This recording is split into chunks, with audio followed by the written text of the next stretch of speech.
touched on this a little bit last time, but I'm going to use the alternate left F natural and run through this again.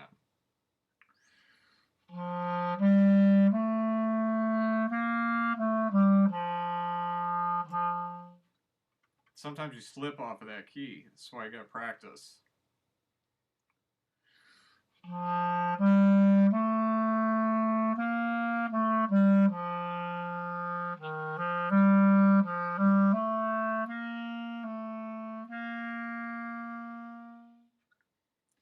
Corrected at that time by making sure that my pinky was touching this key even when I wasn't pressing it down. Number 100.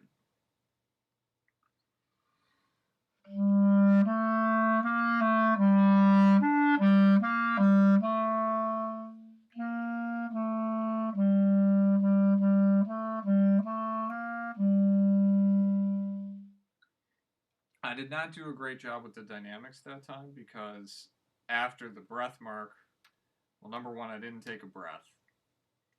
And after the breath mark, I actually brought the dynamic back down right away, and I should have kept it at mezzo forte all the way until the very last measure, so I'm going to do that one again.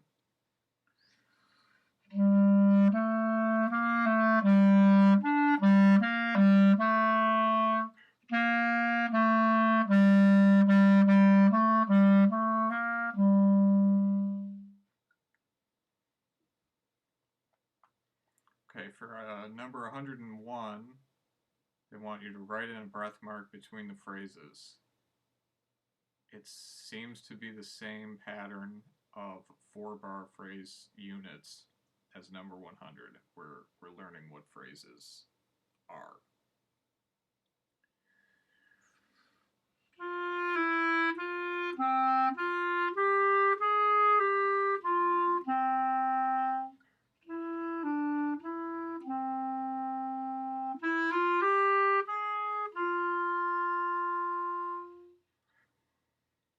So this is interesting. You have F sharps and B flats in this key.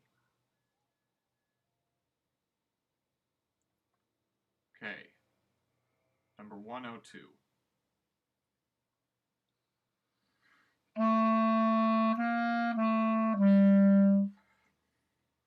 Had a little miscount, I think, in the first measure there. Okay, go back. 102.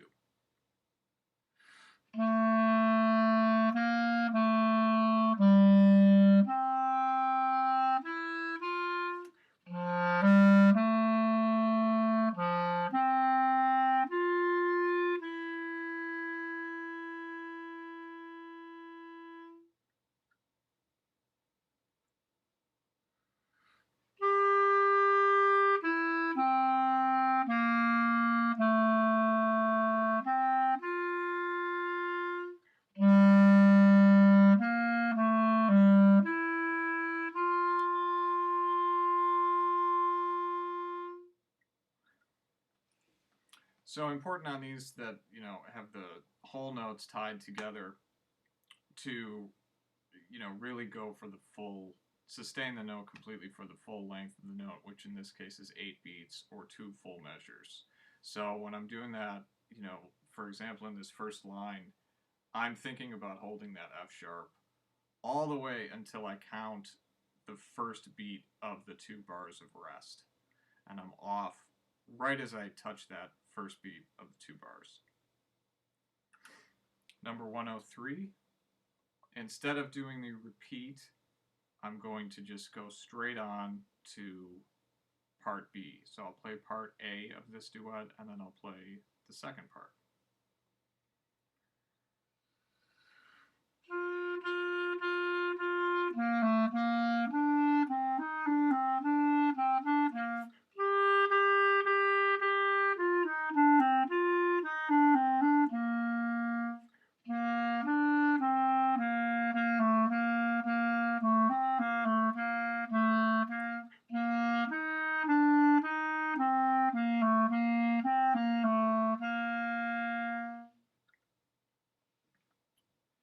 Number 104 is an interesting little exercise. because as it explains, you can play this melody in either 3/4 time or 4/4 time. And rather than telling you which one I'm going to do, I'll do 2 examples and see if you can guess, and then I'll give you the answer.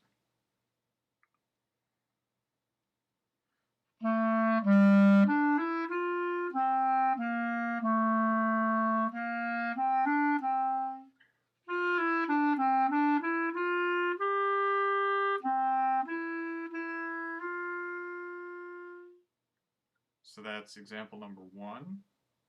Here's option number 2.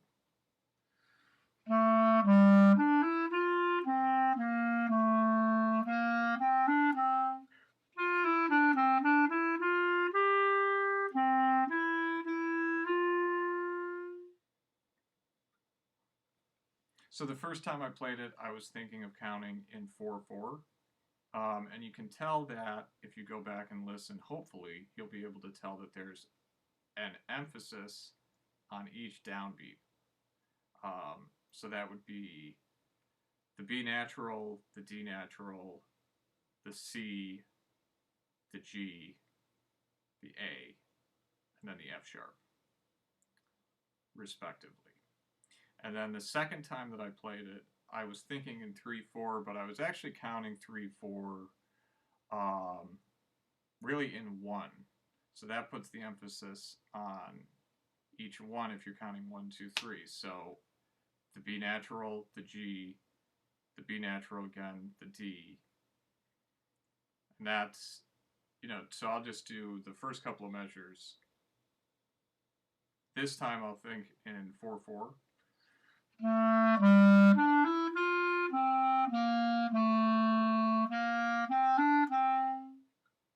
And then the same little bit thinking in 1 or in 3/4.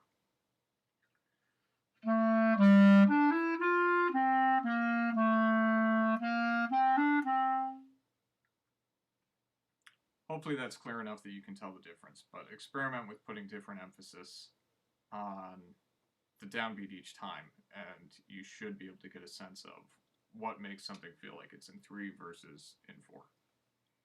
But try both options. This says pick. Okay, it says draw the bar lines in and then erase and try the other way. Yeah, that's a good idea. You be sure that you're using pencil if you're going to do that. Really, I think it's also an interesting exercise to not pencil in the bar lines and just try it the way that I'm doing it. Either way. Okay. Moving on to 105.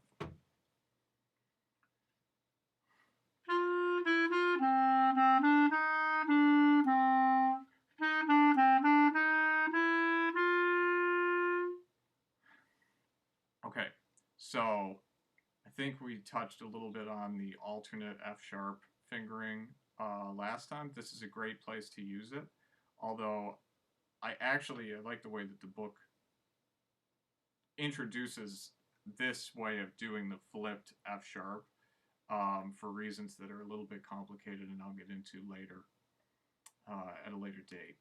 But I think it's really good to actually practice chromatic fingerings with this flip. So F natural, F sharp, as it's written in these last 3 measures. But the other way to do it is to play F natural, normal with your thumb key, and then add these bottom 2 trill keys to get alternate F sharp. I think I explained that in part 1.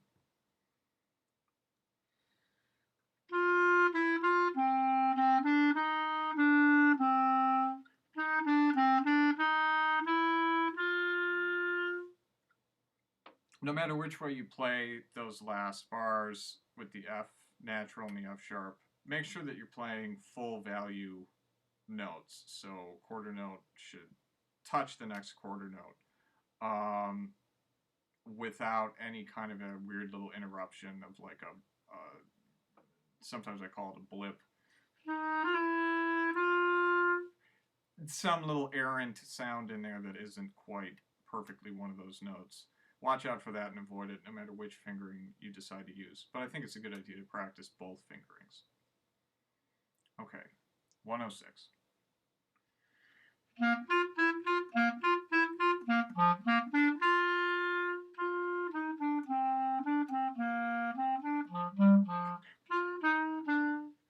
I got a little distracted there. Once again, 106 from the top.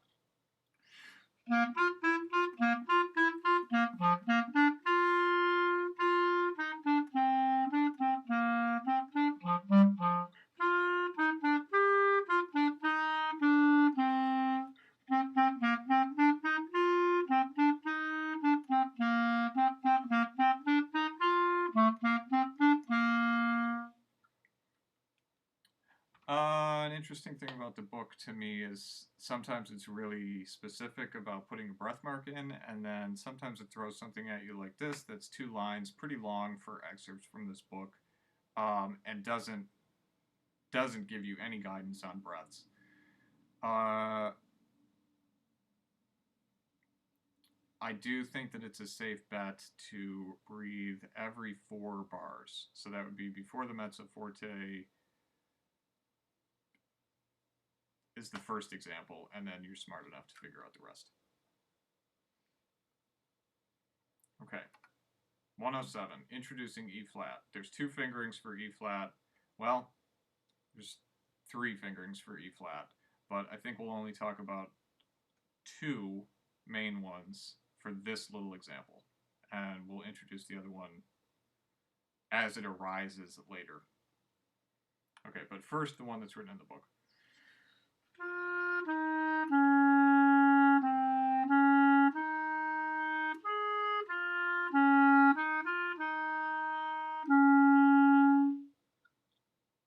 So that's with this bottom side key here. The other way to play E flat, and this is in the fingering chart at the back of the book, is with this banana or fork key that you would play with your ring finger on your left hand. It's right below your second finger. Really good idea to find this key and get familiar with it. A lot of people make it really far as clarinet players without ever using this. They don't like to use it. I think that's a bad idea. If you can learn how to use it, there are many situations where it will save your life, almost literally. Okay.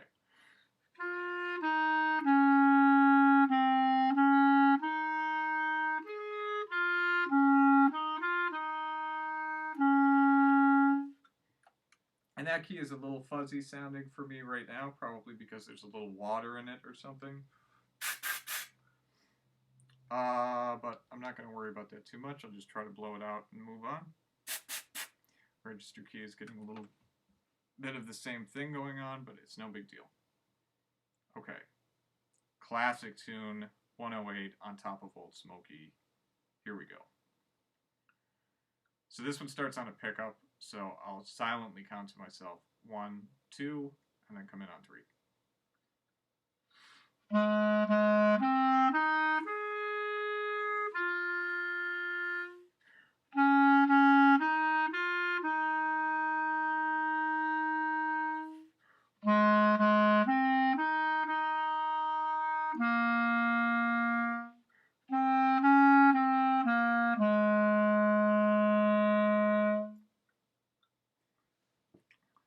Okay, number 109. I will do all of the repeats for both parts on this one, since there's a second ending.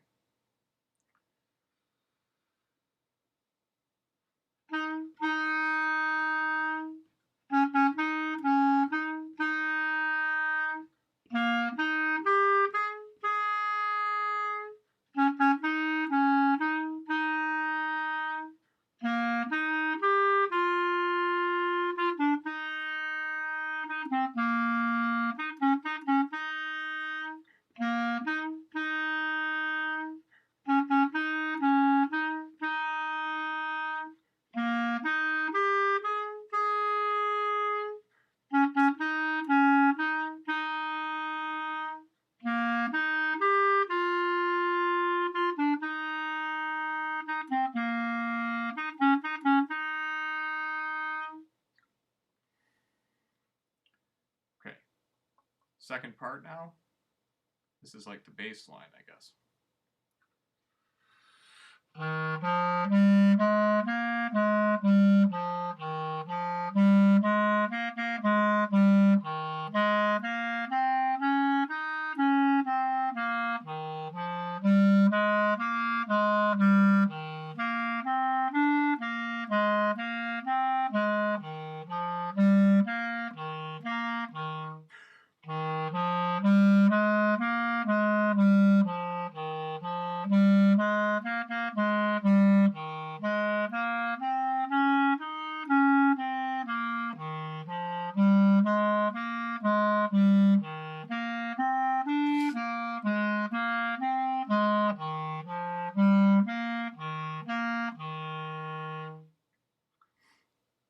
So at least in the repeated part of the second part, I don't think I took a breath at all.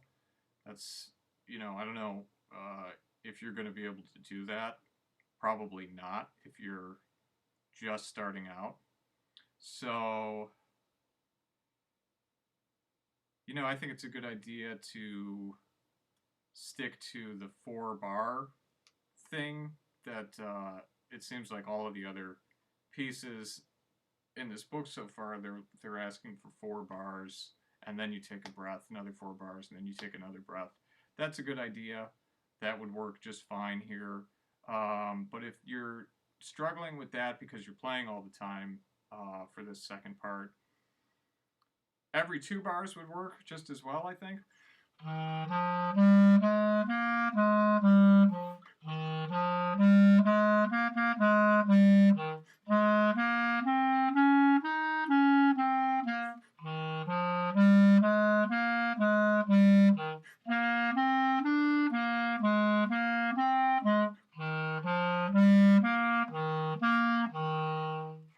Little catch breaths every 2 bars are pretty good. If you're just learning this, you might not play it as fast as I'm playing it right now, and that would probably help give you some time to take a breath between notes.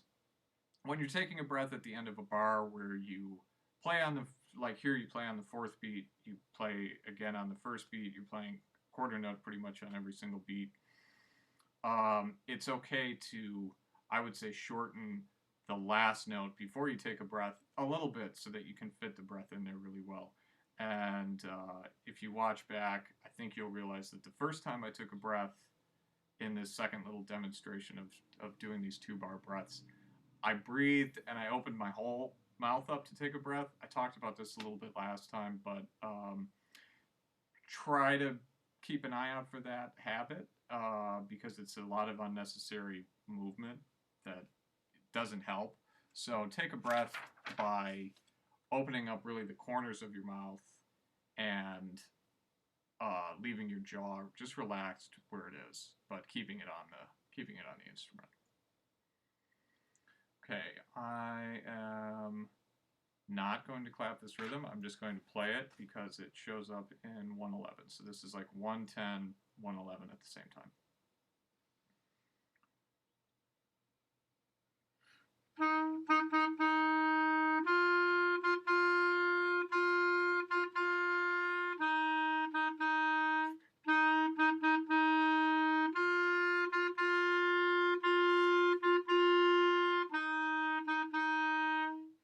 So what this is showing you is that the way that the second bar is written and the way that the third bar is written, third and fourth bar is written, it's 2 different ways of notating basically the same rhythm. I think it's explained pretty clearly in the little note at the top of the page, so I'm not going to go into that too much. 112, featuring the same rhythm that we just learned with the, well, the whole rest of this page features the whole dotted quarter note followed by an 8th note thing, so should be pretty solid by the end of the page. 112.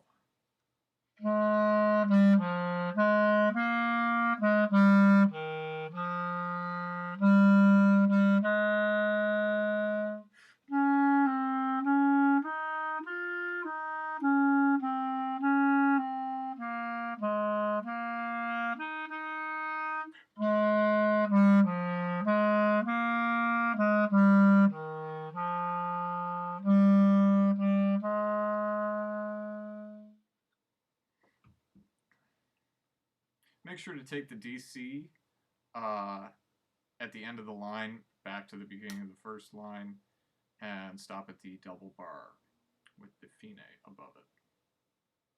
113 now.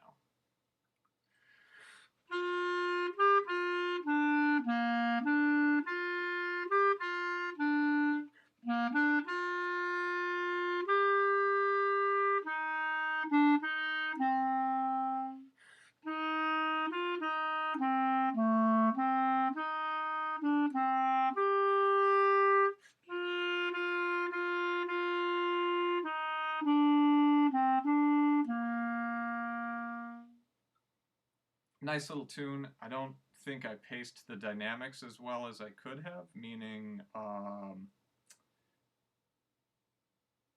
could have given a real forte for the first 6 bars, and then the forte, the mezzo forte that followed in the second line was pretty close to the dynamic that I started at.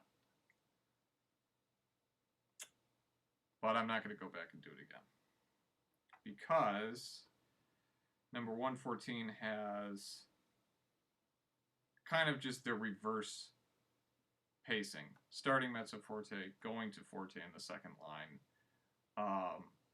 So I'll try to show a clearer difference in those dynamics right now with 114.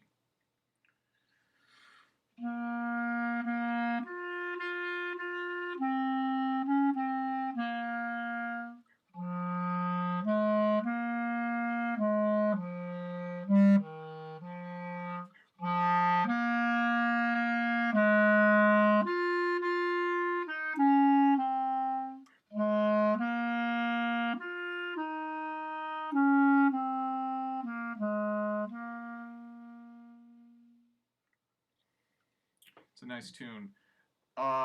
Kind of a tricky thing that they're asking you to do at the end of this first line. You take a breath in the middle of a crescendo.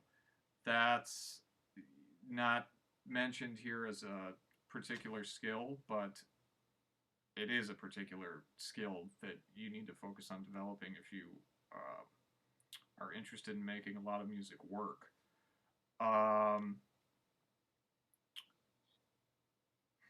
How do I describe that? So even though you're going to stop the sound by taking a breath, you need to still give it the sense that you're building in dynamics. So taking a quick breath is an important part of that, which we've talked about in a couple of the previous examples. But, you know, the thing to really focus on is to actually build the sound up to the point where you're going to take your breath. So you don't taper off, meaning if I go from the second to last measure on the first line,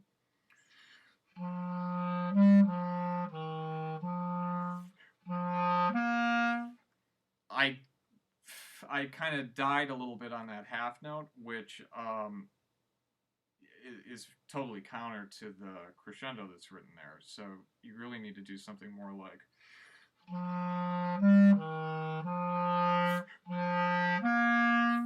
So I swelled up to the point where I took a breath, and then I made sure that when I came in on the note after the breath, I was even a little bit louder than the point that I left off at. A lot of things to consider for a really small, you know, thing in the music, but a really important thing nonetheless. Okay, so 116, which is the same rhythm as 115. This just reverses the dotted quarter followed by eighth. Now you're doing a dotted quarter that comes after an eighth note. Not a very clear way that I just said that, but you know, the music is pretty clear.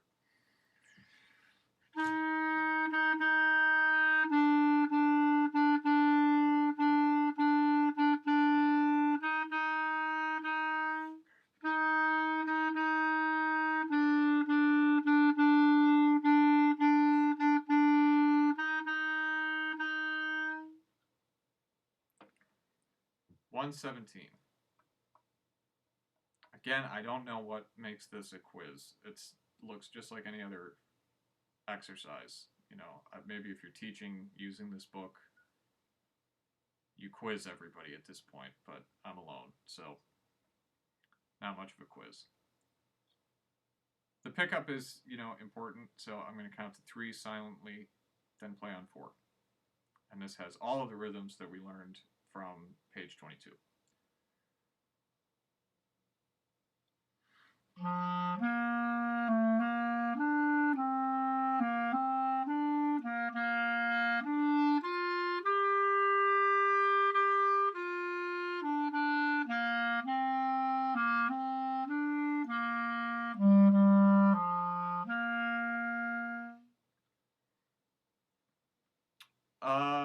And I didn't breathe at all, but if I was going to, I would have breathed after the forte, which is right after 4 beats.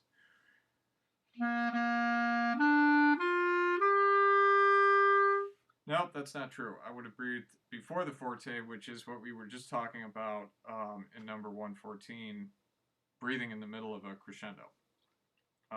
So I'll show you what that sounds like for the whole, I'll play the whole excerpt again.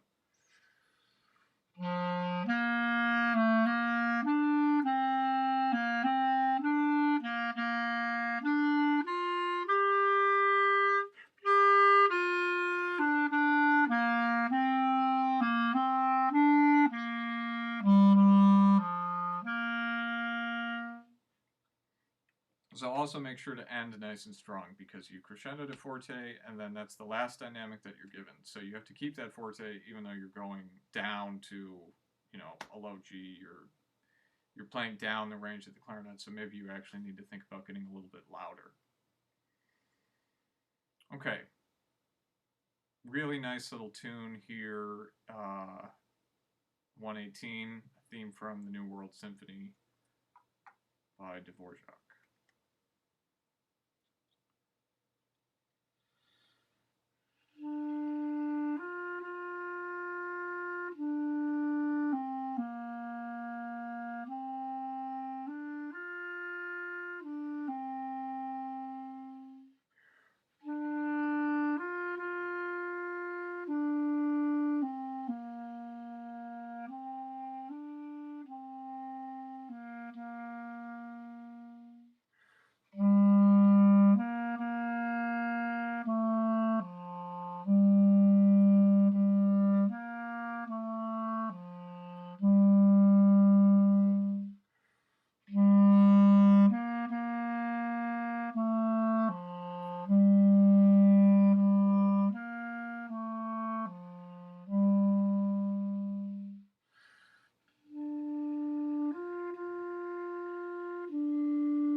I may have gotten a little bit too quiet at the last 2 measures. It's just piano, which is a real dynamic. It's the, maybe I didn't do a great job with dynamics overall.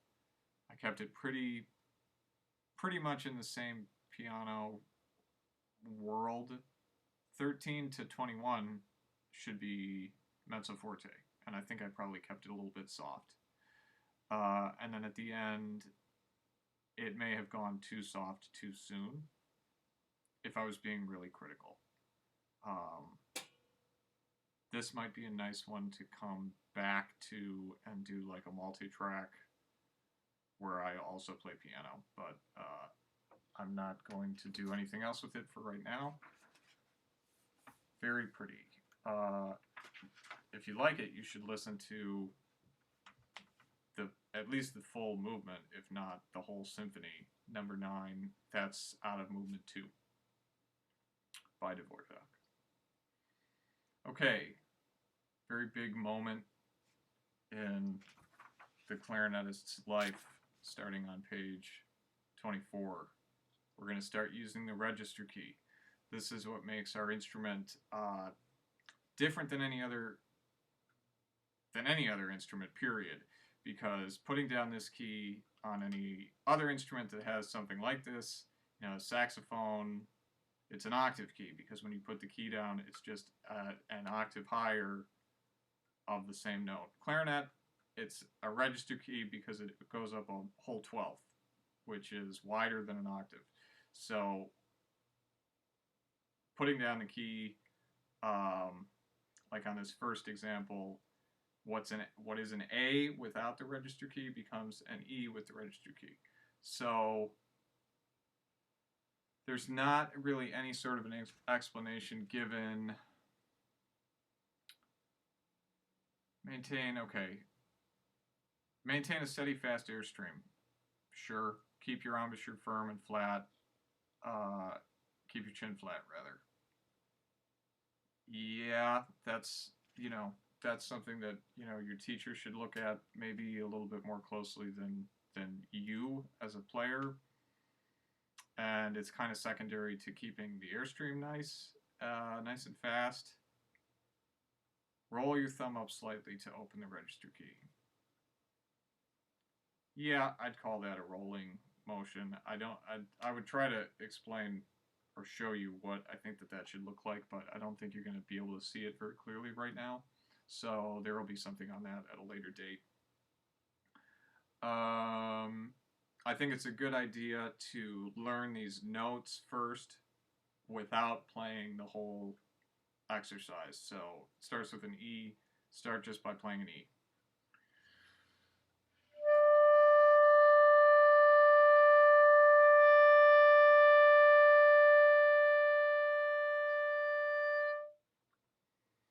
And as we learn the other notes, I'll do some crescendos and some diminuendos like I did all the way back at the beginning of part 1 of this book.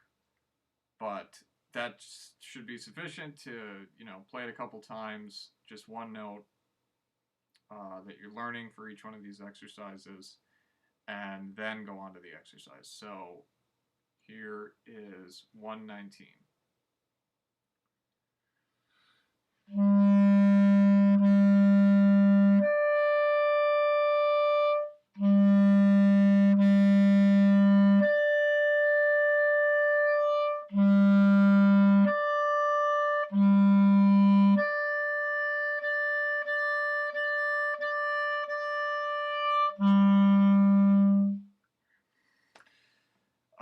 One thing that I would say is that, like in these last 2 measures, when you have the repeated high note, I am thinking about giving it a little extra kick from down here on each one of those notes to make sure that they all actually sound like they're moving forward. In order for them to sound like they all match, I think that each one actually needs to grow a little bit, be a little bit stronger on each note. Otherwise, it'll feel like your sound is kind of dipping on the notes, which is not something that you want, obviously. So pay attention for that at the end of this next one, which is 120.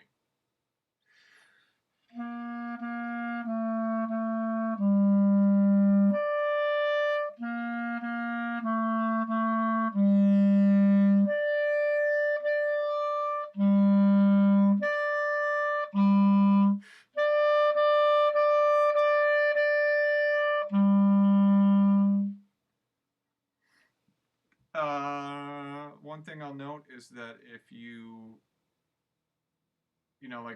so between measures 2 and 3, you go from this high E all the way back down to low C, and then later on you go from high E to low A. So you're just moving the register key for the, at least from E to A, you're just moving the register key. So if you get something like a squeak between the notes,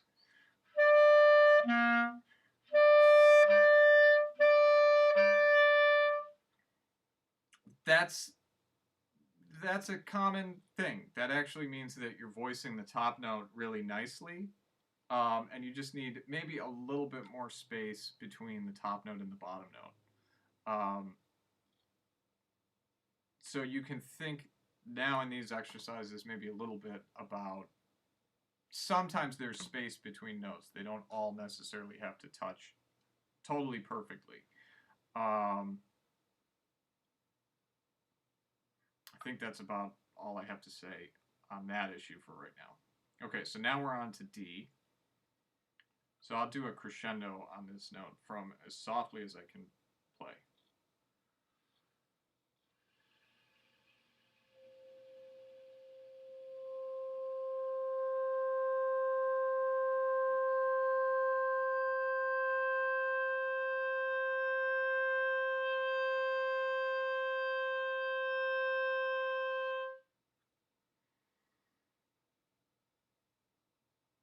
Now on to 121.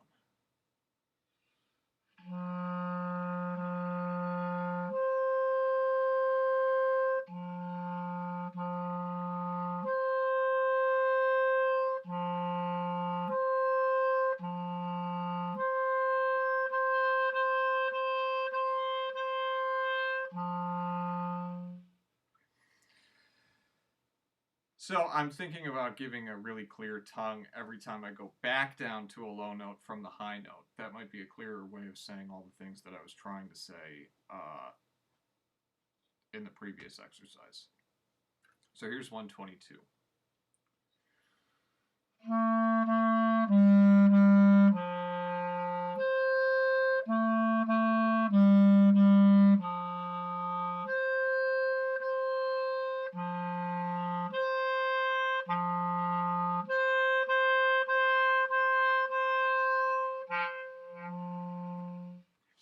And I didn't give as clear of a tongue on the last note, so I got a little squeak. So I'll just repeat the last 4 measures.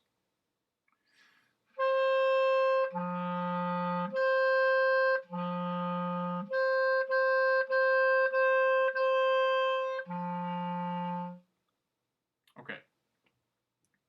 F natural now.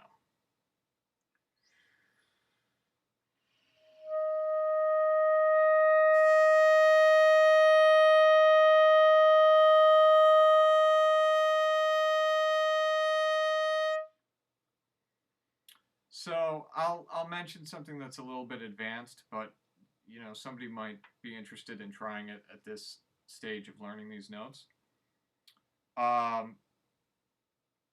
We can kind of practice, like,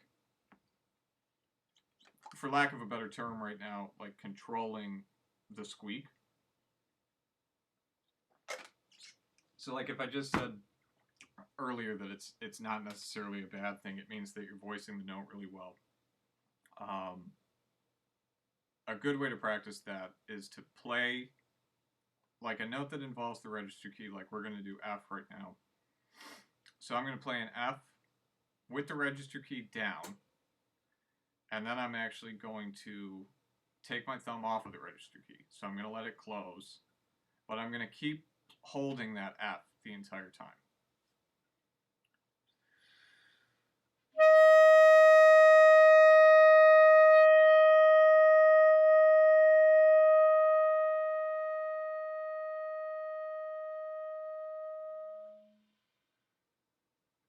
And I don't know if you could see when I actually took my thumb off. Maybe I'll try to turn to the side so that you can see a little bit clearer. So I'm going to take my thumb off. Maybe you'll probably hear the note change a little bit, especially if you're just trying to do this for the first time. But keep the same sound that you started the note with in your mind, and try to keep putting that sound through the clarinet and keep it as consistent as you can, even though the key comes off. And then, like, the next part, which is even more advanced of this, is that I'm going to get softer and softer on the note and try to keep the same F coming out for as long as I can, but eventually the B flat will probably come through if I go soft enough, like it did. It did at the end just then, but pay attention for it now this time.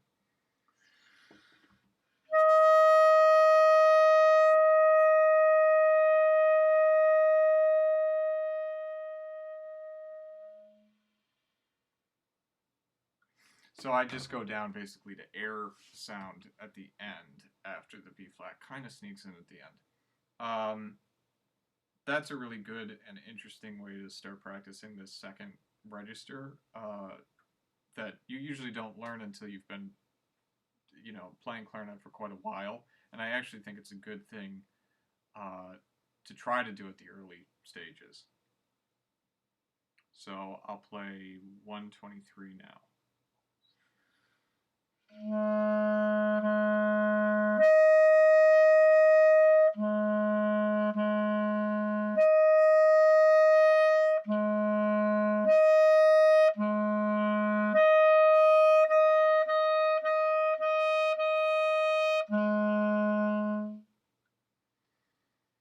Now 124. That exercise, by the way, explains a little bit why in this part of the book you're always slurring up. So you're slurring by adding the register key up. You're never slurring when you close the register key or take your thumb off of the register key and slurring down to the note that comes out when the register key is closed, meaning the fundamental note. So like you're always slurring from B flat to F. You're never slurring from F to B flat because it's actually pretty tricky to do and not something that is going to be easy for a beginner. 124.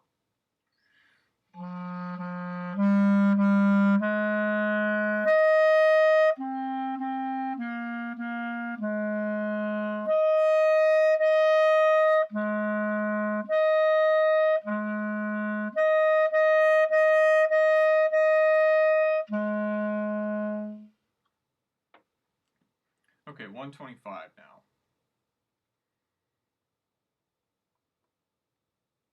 Somebody else can explain intervals, or I can explain intervals at a later date, but I'm not going to do that right now.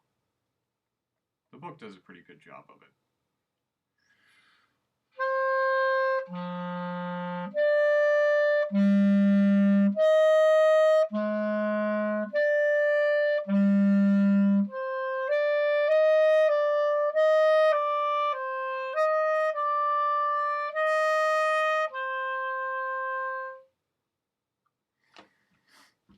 They should really have you write intervals in for the first four measures too. I mean, if they were going to do that, the answer would always be the same, which is 12th. But that's another story. Okay, F sharp. Okay, yeah, so there's two ways of playing F sharp, just like there were two ways of playing B natural. So, it doesn't, when it explains what the register key does, it just says upper register, like it creates upper register notes. A more clear way of explaining that, I think, is that all the notes that you learn without the register key on are called fundamental notes. And the fingerings that you learn without the register key on are your fundamental fingerings, which all have an equivalent, they produce a 12th above that when the register key is on in every case. Some are less commonly used than others, but all of the ones that you're learning in this book are, going to apply. So if you learn a low fingering, you can, that fingering is the same, but adding the register key creates a different note. That was probably not any more clear than the book, but I'm explaining this to thin air right now. So my point is, for F sharp here, the fundamental fingering is B natural, which we already learned. And we also learned that there's two different fingerings for B natural. There's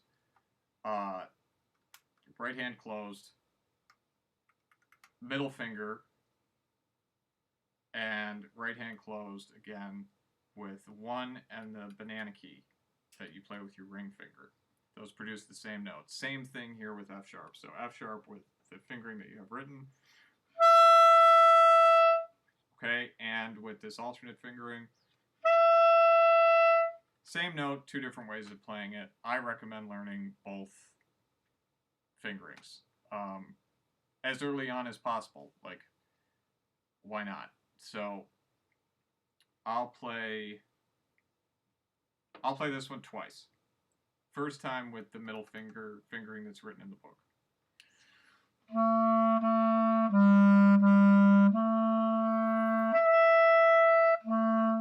I'll do that again. I touched the bottom C key.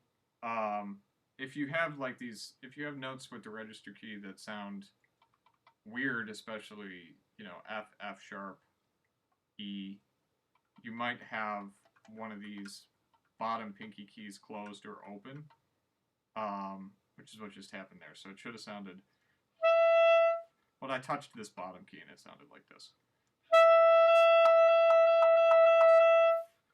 That's an important effect later on, but for right now, you're not going to need to use anything like that.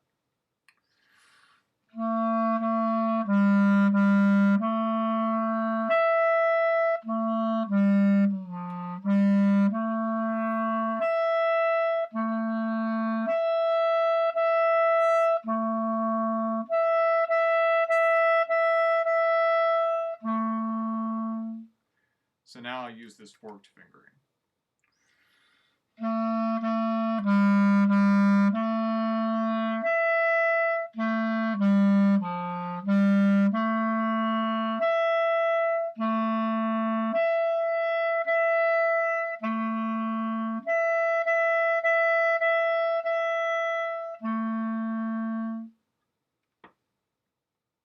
Okay, so I'm not going to repeat every one like that every time there's an alternate fingering. Like I'm not gonna do 127 with these two different options, but you should know about both of them and be able to use both of them, in my opinion.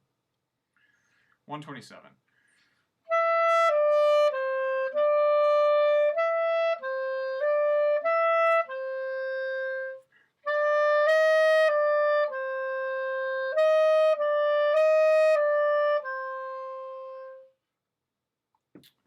Okay, now on to C. The fundamental fingering for C is F natural. And as we have already learned, there's two fingerings for F natural, so there's two fingerings for C natural. So the first one is the one that's in the book with your right pinky, and then the other one is with your left pinky key that's right here. Hopefully you can see that. It's in the back of the book on the table of all the fingerings. Again, recommend using both. To save a little bit of time, I'm going to go through 128, and I'll kind of switch back and forth between different fingerings. Maybe you'll be able to see, maybe you won't. I recommend practicing both ways. But first, here's what the C sounds like.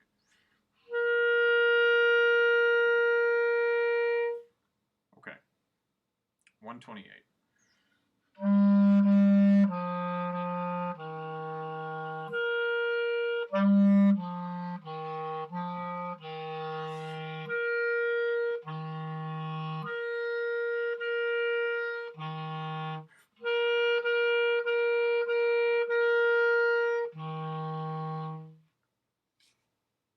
And now 129.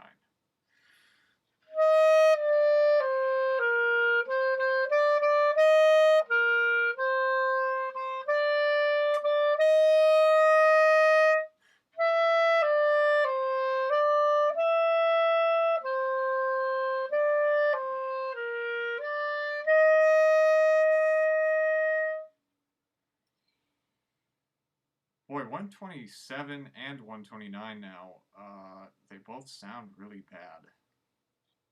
And I'm pretty sure that I'm playing all the right notes. Like, I know I'm playing all the right notes. And they just sound really weird. Strange. Not much more to say about that. Okay. This versatile note on crossing the break and being able to keep fingers down of your right hand. I think I alluded to that earlier when I did part 1 of this book. Great advice, absolutely agree. So for the first 4 measures, okay, so for the first measure you play C and D, and you lift up your pinky for the D, obviously. And then for the next 3 measures, so measures 2, 3, 4, you keep this whole thing down on your right hand, including the pinky key. And then for the 2 measures after that, you need to lift up your pinky key, but you can keep the whole rest of your right hand down. So watch for that. I'll be as clear as I can. That is good advice for this passage. I totally agree.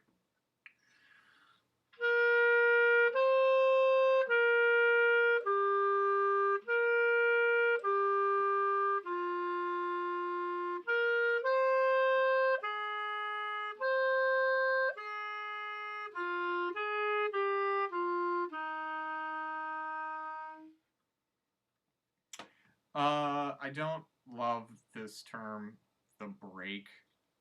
I'm glad that this book doesn't make a big deal out of it, but I would almost rather they not say crossing the break at all. Just like, I don't know. I don't know what a better term is. Maybe I'll come up with one.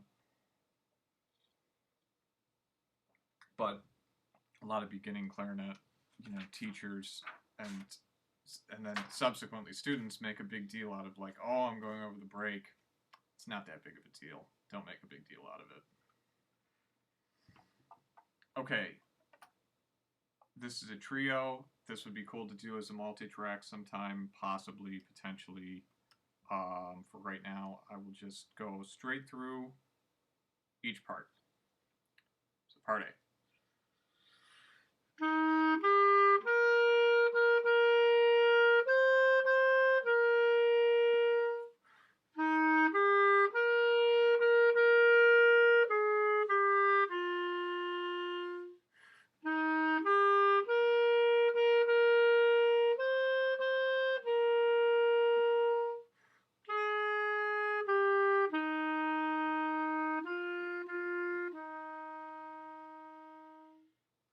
Part B.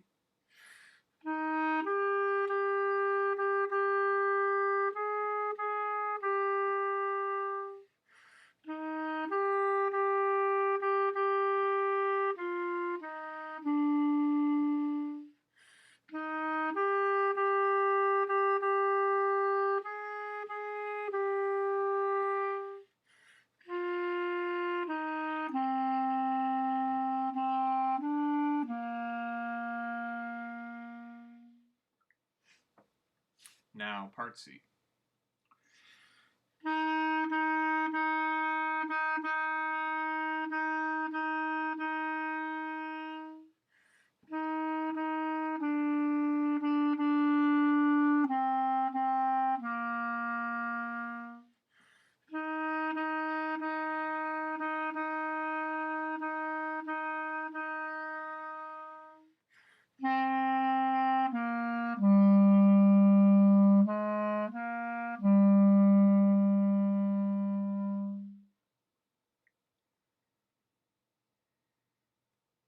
That's going to sound weird when I do a multi-track.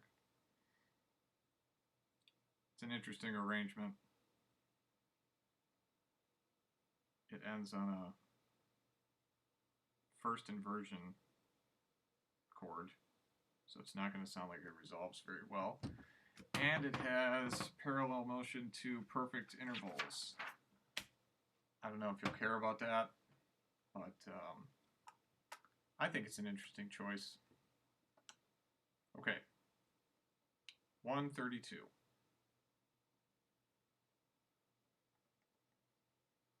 Explanation of repeat signs is pretty clear. I'll play it with all the repeats. Well, the one repeat and the second ending.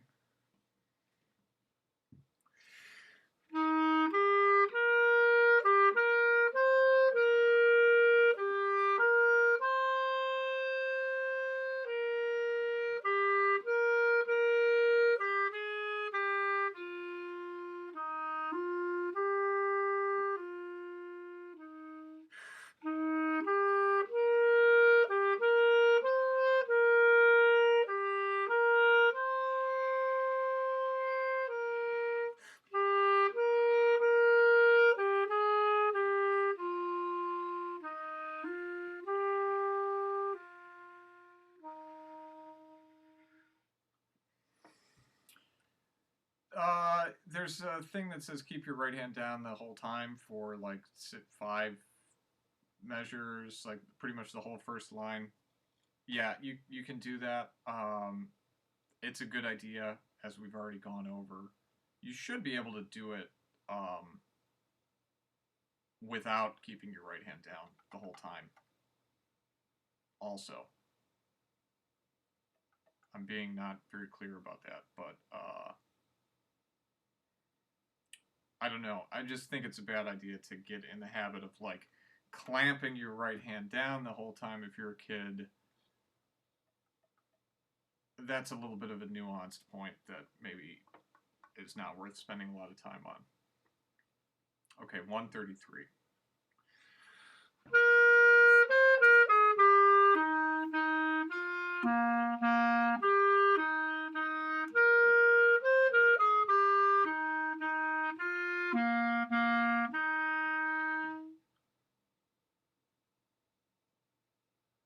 It says Austrian waltz, but that sounds... I don't know. I was going to say it sounds like something else, but it definitely doesn't sound like what I was going to say, so I'm glad I stopped. Botany Bay, 134.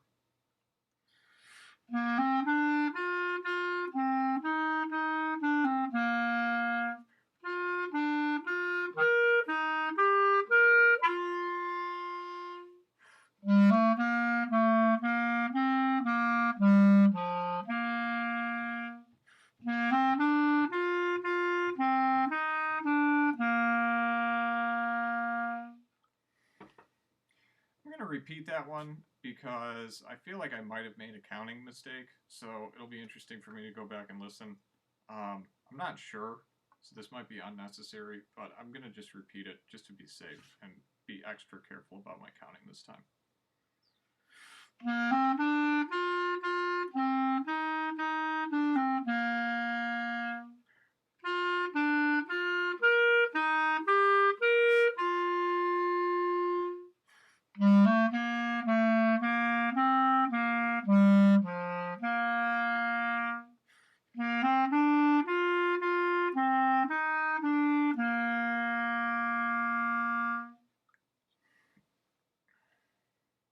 Okay, on to 135.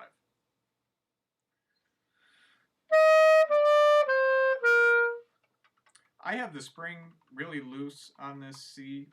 This is actually my first clarinet that I ever owned, and I only play it when I'm doing these videos. So this is really light. It's a lot lighter than my other, my main clarinet. So sometimes I'm pushing this down by mistake, but it's actually a really good learning thing for me because I don't need to put any pressure on this until it's time to play a C. I just need to have maybe a little bit of contact, but a little more relaxed than I've been.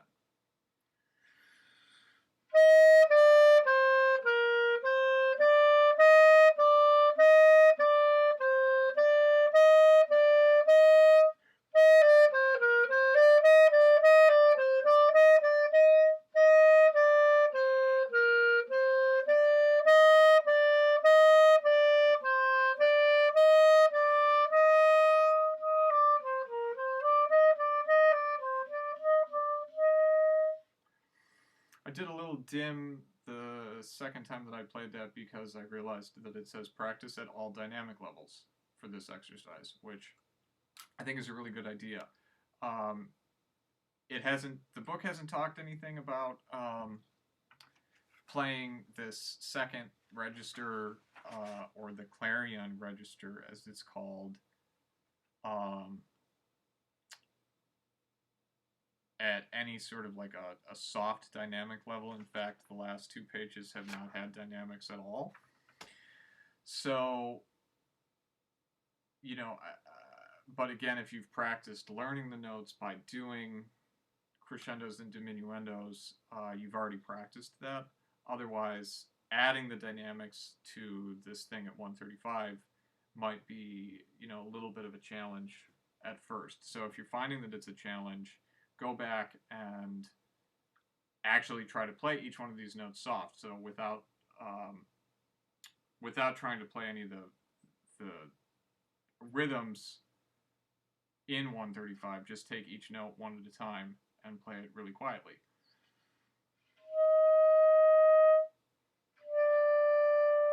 Making sure that you start with a nice clean tongue every time.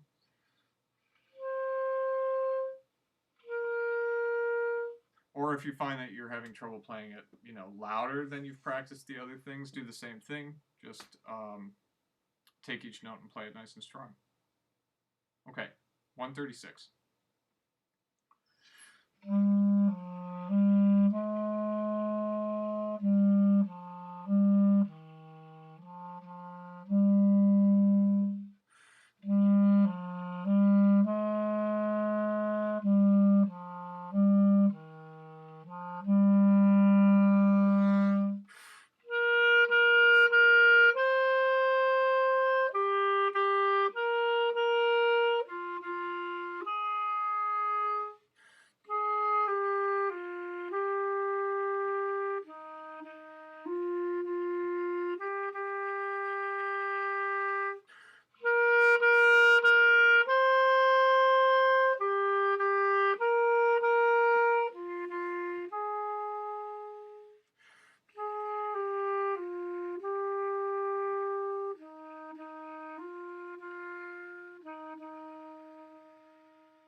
Okay, so for number 137, they want you to change up the rhythms a little bit. I'm not going to write anything in right now, but I will do some measures with quarter notes. I'll do 2 equal quarter notes as written, and sometimes I'll add a dot to the first one and change the last one to an 8th note.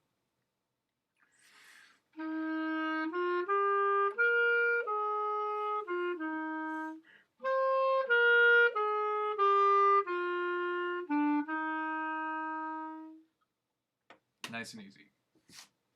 Okay, so the last new high note that we're learning for a while, well, at least for the 2 pages that I'm looking at, nope, I'm right, it's for a while, is G. So I will practice this one. I'll just learn the G first.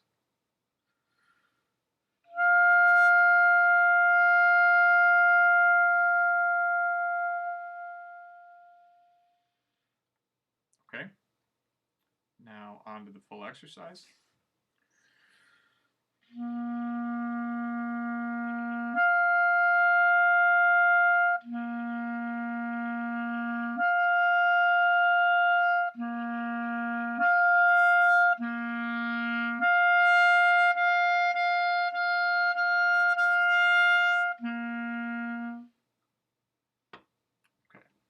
So when I go up to the G from the low C, I'm thinking of, at the same time that I add the register key, I'm giving it a little bit of a, I think I said kick earlier, like a little bit of a punch. I'm engaging my abs, so like the same muscle that you would use if you were doing the crunch, basically. I'm contracting all the way down here a little bit, and that's what's making the air go faster. That's all I'll go into on that for right now. 139.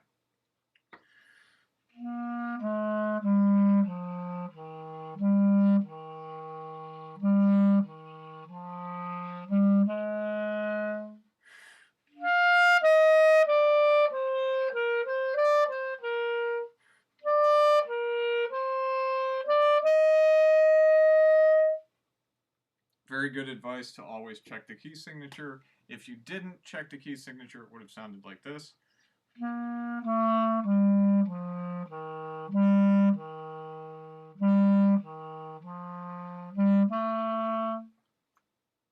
Not quite right. So make sure that you're playing B flats and not B naturals. 140, same deal. Check the key signature, F sharps.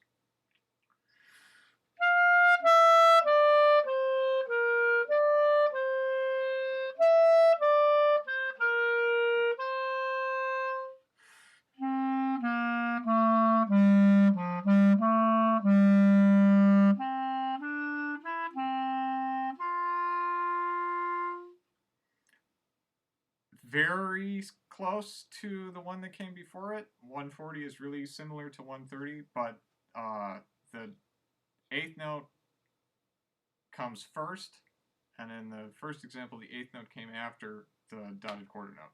So, like in the third measure,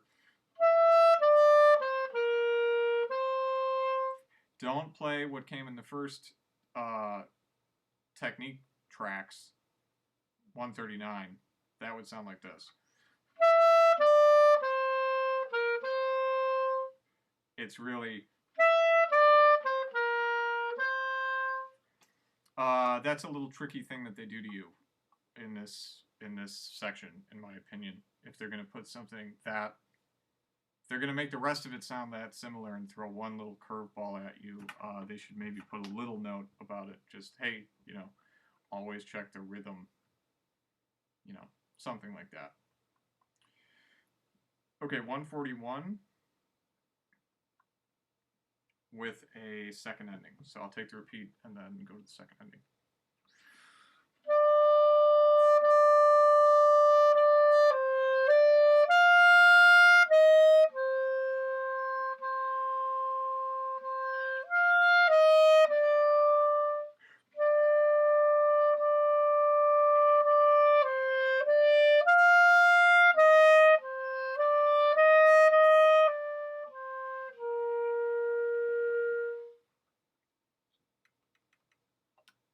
.142, really famous. Saints Go Marching Again. Okay. Looks like when the Saints go marching in, but they're doing it again. 142.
I got a little quieter than I would have liked to. That might have been easy to avoid if I would have gone a little bit faster, but it's all right.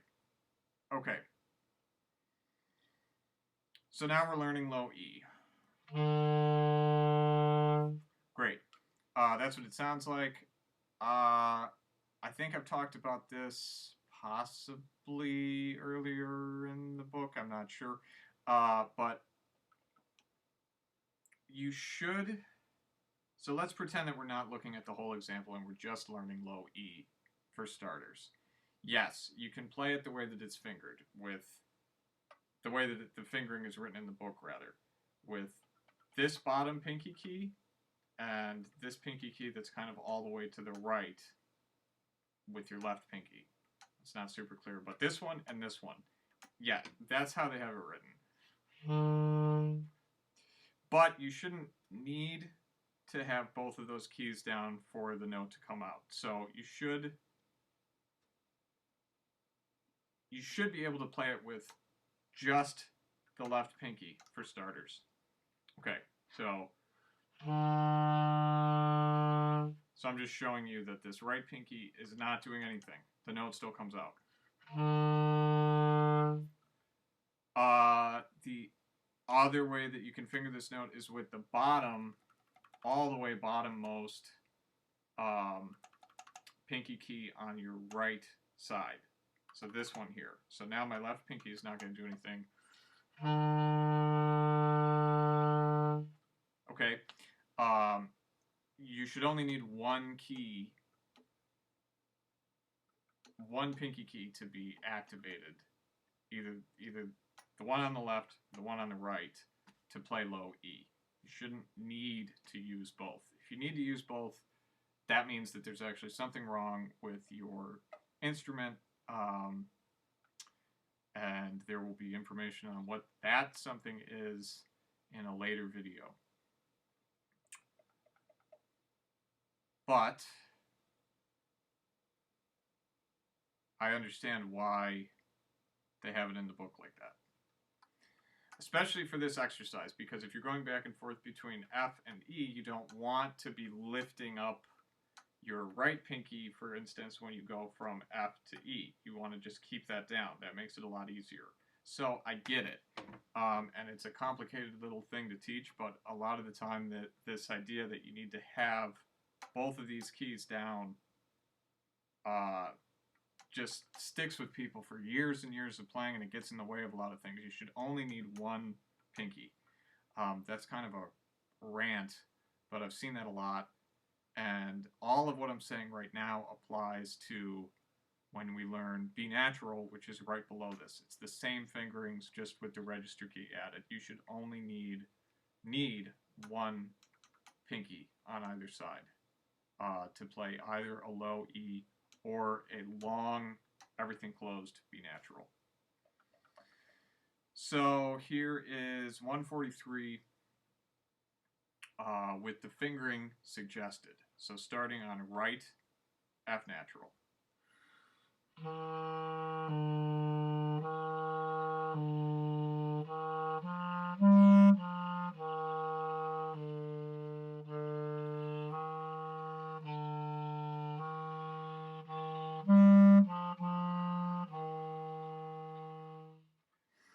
Here is the second way that you can play it. So we will start on left hand F natural, and we'll use right for low E natural. Okay?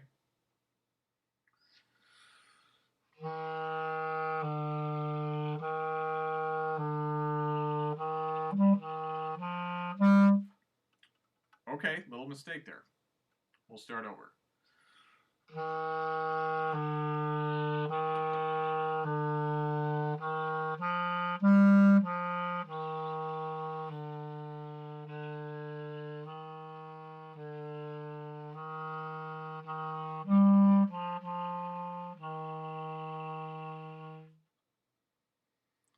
Okay, so that's enough of an explanation, I think, of that for right now. Maybe we'll do alternate fingerings for 145 or 146. For right now, with 144, what I'll do is I will play right F naturals and left E naturals for the first two measures of 144, and I'll switch. So I'll play left F naturals, right E naturals for the last four measures of 144. So see if you can spot the difference. You'll only be spotting the difference. The notes will sound exactly the same. Same notes, different fingerings.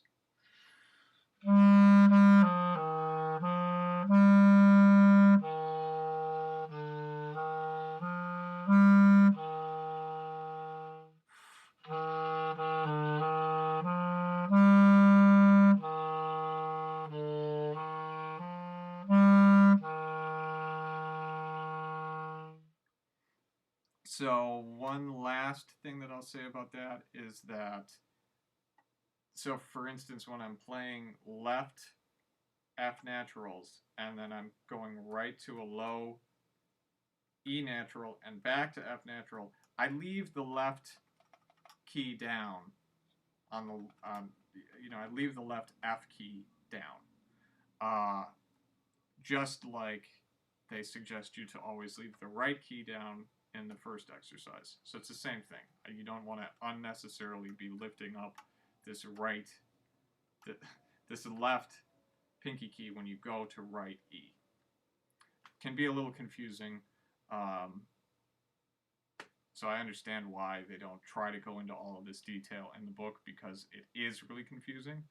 It would take up like 2 whole pages in their scheme of writing the book to try to make that clear. Okay, so 145. All of the same fingering things apply. Not going to go back through and go, into all that detail again. I'm just going to play 145 and 146. For 145, I will, I'll just demonstrate quickly again, just to reiterate my point. That's left pinky key. You don't need to have the right C down. If you need to have the right pinky key down, there's probably something a little bit wrong with your clarinet that somebody should be able to fix very easily. Go into that at another time. Left B, right B. Left pinky doesn't need to do anything, but it could, potentially stay on the left C or left F key that we learned from the last exercise. So 145, I'll play the way that they want you to finger it with your left B key.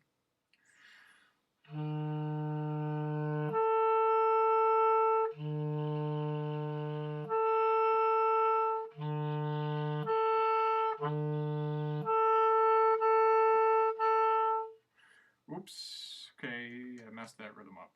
I'll go through the whole thing again.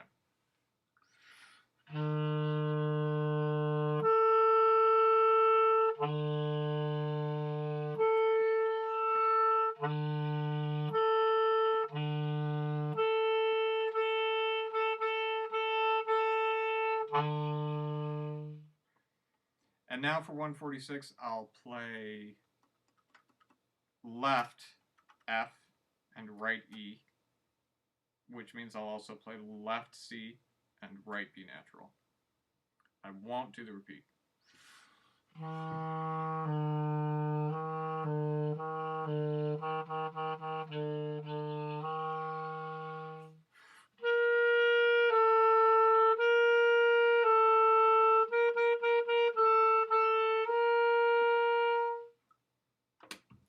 So that might seem a little bit confusing.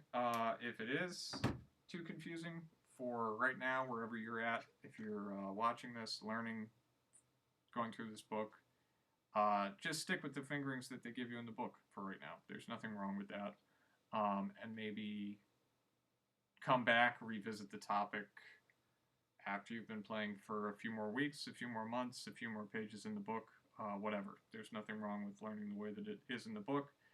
I just would recommend, if you're a teacher, if you have a student that's really interested, if you're really interested in learning, you would save yourself a lot of time down the road learning the alternate fingerings in this kind of a really easy way. Easy is not the right term, but this straightforward, isolated way that you're learning notes in this book, why not learn the alternate fingerings in the same way?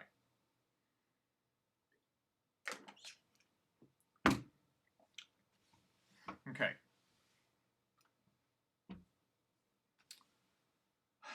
Getting into a little bit of theory here, possibly. Some basic scales and arpeggios, some nice things to practice, and easy keys. 147. Nice, simple scale.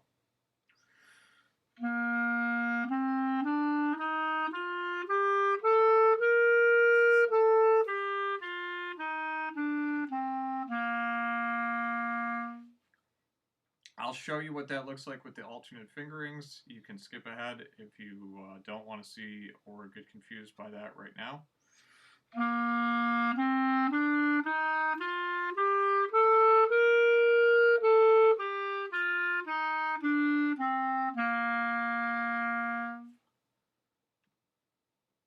Okay, 148. Divide the notes of the chord between band members and play together. I don't have anyone else here with me, so I'm going to just play the bottom note each time that the chord happens, and that'll be good enough for right now.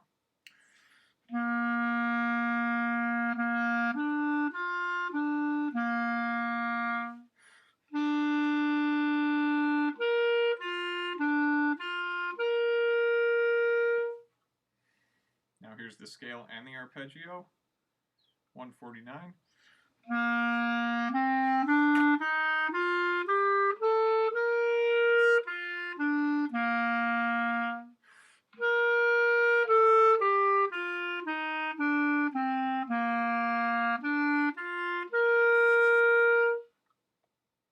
Very straightforward. 150.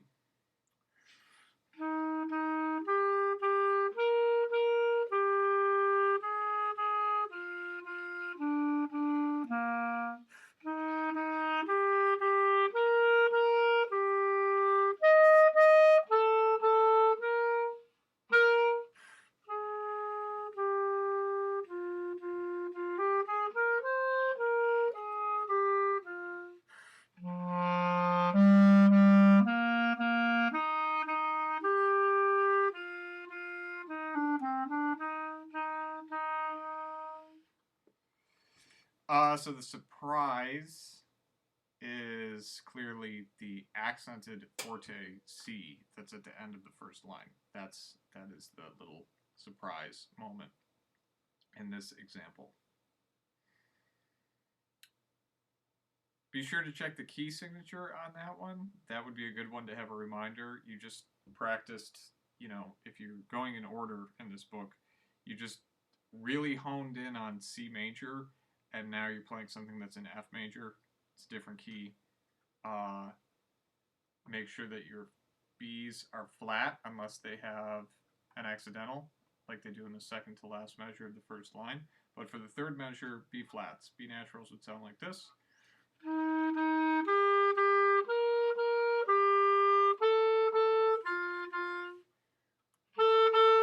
Wrong note.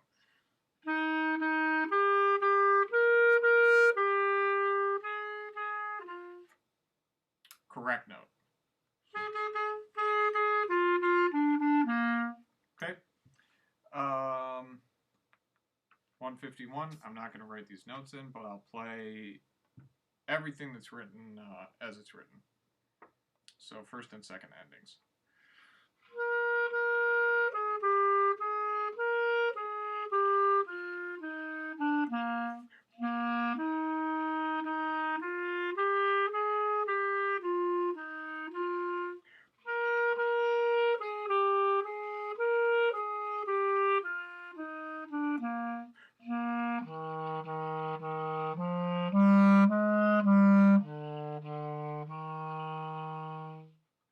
It's a nice little tune.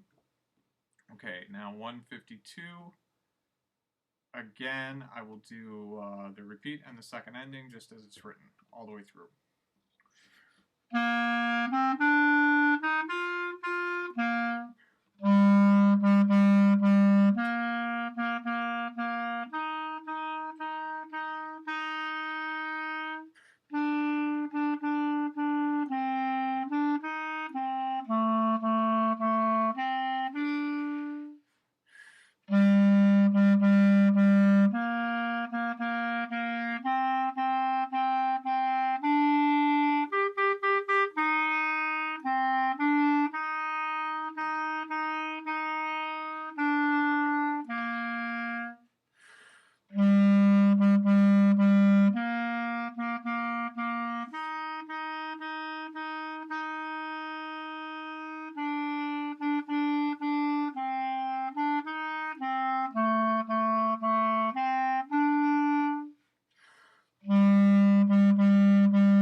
That last note is what you would call a stinger in a march. I don't know if I really need to explain why you would call it that. Kind of sounds like that. It's kind of a traditional term. That's not really important. Well, one thing that is important is you have a lot of these things where it's like one note repeated for 2 bars, then the same rhythmic pattern for the next 2 bars just on a different note. every time you have that kind of thing, kind of like what I was talking about with repeating high notes a little bit earlier, um, keep the pressure of the airstream on and a little bit more every time that you repeat the note to make it sound like it's actually going somewhere. Otherwise, it might sound like it's kind of going downhill, not really going anywhere.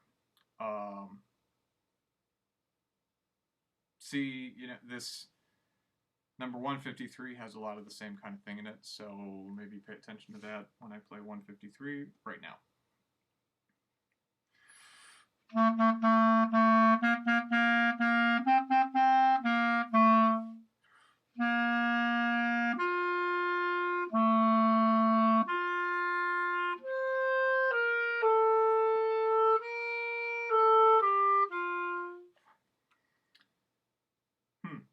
A few rhythmic mistakes. I'm just losing focus a little bit, so I'm going to start again. 153.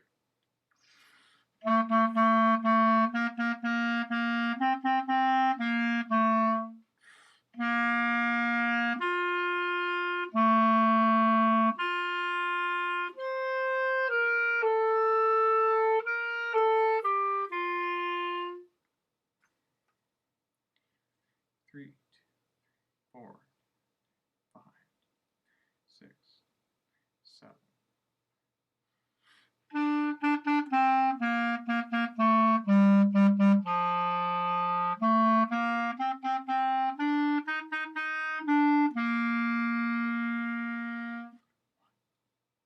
Two,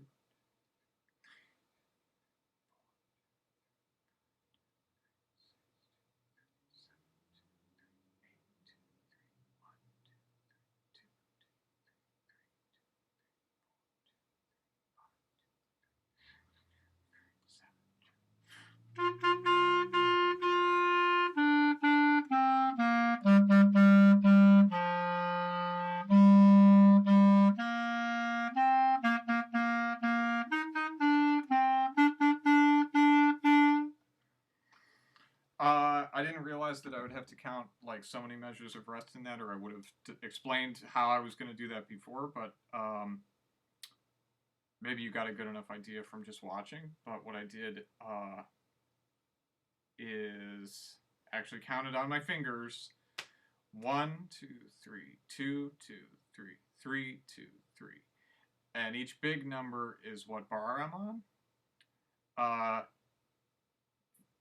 There's no real explanation of that in this music, but you have to come up with a way of counting rests, especially when you have a lot of them in a row like this, that's reliable.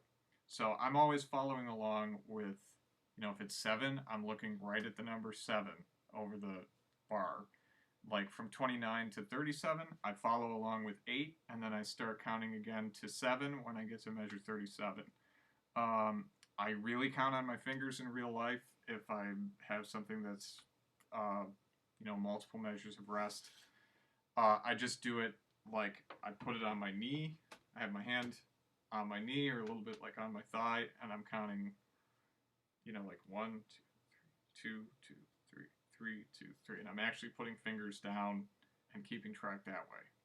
One hand, I go to 5, then 6, 7, 8, 9. You're smart. You know what I'm doing. That's enough of an explanation of that. And that gets us up to page 30.